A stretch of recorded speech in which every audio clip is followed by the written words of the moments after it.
If you have a corporate job that asks you to dress to their standards, but you want to embrace a retro aesthetic, because it's what makes you feel like yourself and like your best self nonetheless, then you don't want to miss this video. This could also be a great exercise for anyone who is trying to embrace a retro aesthetic for the first time. Oh my gosh, I would love to see those transitions.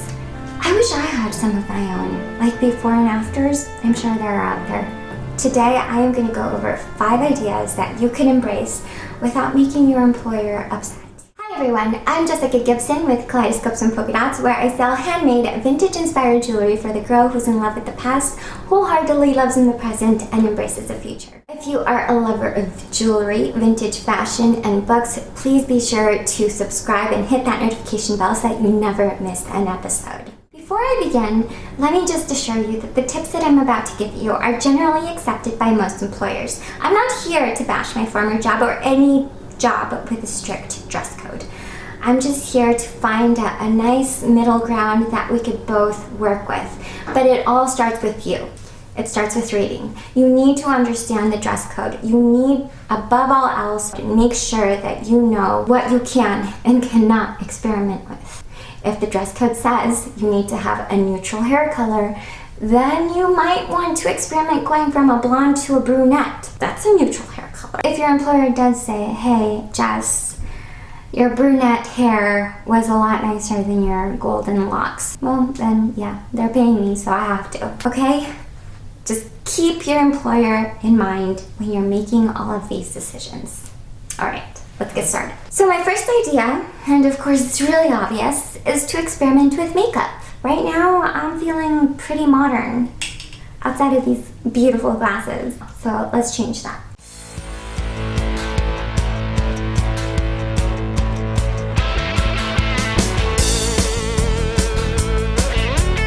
Oh, now I feel a little bit better. So we all have eras that we're especially fond of. I'm especially fond of the 1940s to 1950s era. If you're new to embracing a retro aesthetic, then take a look at some of the popular makeup trends at the time and incorporate 1 or 2 of them. I think that's a safe number. Anything more could be a little excessive for you. This is all about you. What makes you happy? What makes you feel the most you. And of course, all of this is in consideration of your job's dress code. I love makeup because overall it's a pretty small investment in the long term, because makeup can last for a very long time. Other than lipstick, because I use lipsticks like crazy. It makes such a huge difference and it just lightens you up and it sets the tone, right? Right. How do I look? Next, hair. Let's experiment with our hair. I have recently been really into the 1920s. I've been studying it, and I have learned that I really like my short hair, or at least the appearance of it. So let's try that. First, I want to change my parts. Hopefully this comes out well because I tried it earlier and it didn't work exactly how I wanted it to. This little bun maker, donut bun, I don't know what it's called, is generally used for, the traditional bun.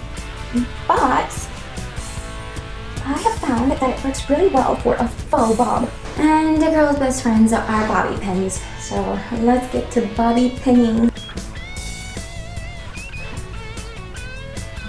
And this is the look. What do you think? Would you wear it? I think you should. Okay, next, let's talk about textiles. Most days, I would probably leave my look as such. Just add some nice flats and I'm done. But adding a bold textile could definitely bring a lot of attention to your look. So if you're new to embracing retro aesthetic, then you probably want to take it easy at first as far as investment and the boldness of the pattern that you choose. I have this beautiful neck scarf.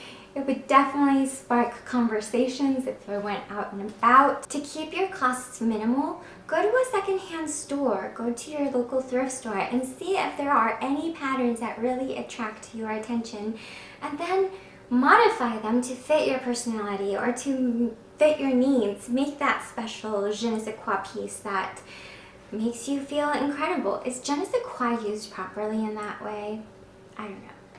But I just did. If you want to invest in retro pieces that are new, go to ModCloth. I love ModCloth, but I recently discovered Unique Vintage, and let me just say that their sizing is way better than ModCloth. I know ModCloth has a huge variety as far as sizing is concerned, but my sizing ranges between 4 and 12 in ModCloth sizes. It just depends on the cut of the dress. Whereas with Unique Vintage, I can safely stay within small and medium. It just depends on the cut and the fit. Those stores are lovely, yes, a little pricey. I just love them. What do you think? Am I transforming into a retro fashion maven before your eyes? Because I feel like one. So what era are you currently really into? I know these change for everyone all the time, at least they do for me. And what are some of your favorite patterns? Because, patterns are so exciting. I'm really into like the Mexican vintage or retro patterns at the moment as well. I mean, I'm all over the place. Next, let's talk about silhouette and accent pieces. So this is an accent piece. The silhouette of my dress is that of like an A-line dress, but I'm not in love with it. It's probably my most modern dress. So I have to accessorize with vintage accents.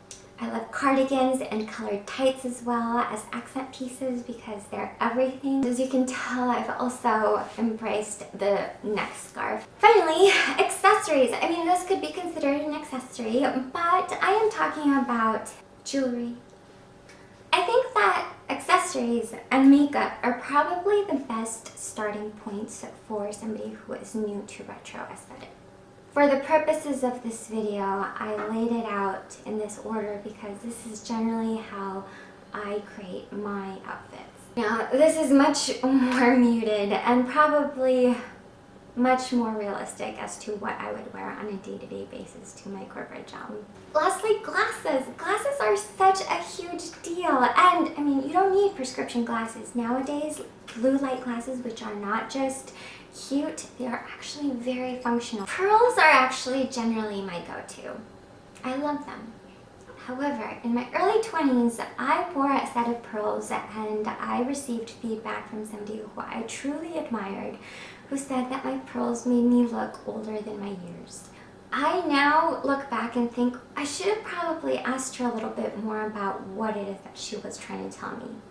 If you are new into retro aesthetic and you receive comments such as these, make sure that you don't take it too personally. First, look within yourself and look in your mirror and see you for who you are. If you look in the mirror and think, oh my gosh, I look great, girl, don't change a thing. Keep on doing what you're doing. Keep on experimenting with the things that you're doing because you will find your sweet spot where comments like these will not affect you in the least. Oh, hello, Marley. Somebody else's comment may be just a passing thought because a lot of people, including myself, love to comment on people's fashion choices. Generally, I try to be very positive in all of my comments. But there are people who just can't seem to get it out of them. Can't do it. I don't know why, but it's so hard to give good, graceful comments. In that case, just take a look at them and what their likes and dislikes seem to be because it could just be a matter of taste. Alright guys, that is it for me today. I will be sharing more retro fashion info on my Facebook group. I will have it linked down below. I would love for you to join me. I would love to not just share my own ideas, but I would also love to see what it is that you come up with. Because, hello, I can share it here as well, with credit, of course. If you like this video, please be sure to give me a like, subscribe to my channel, hit that notification bell, and I will see you very, very soon. Bye. Whew. I know these change from time to time. Oh, that's Penny. Say hello, Penny.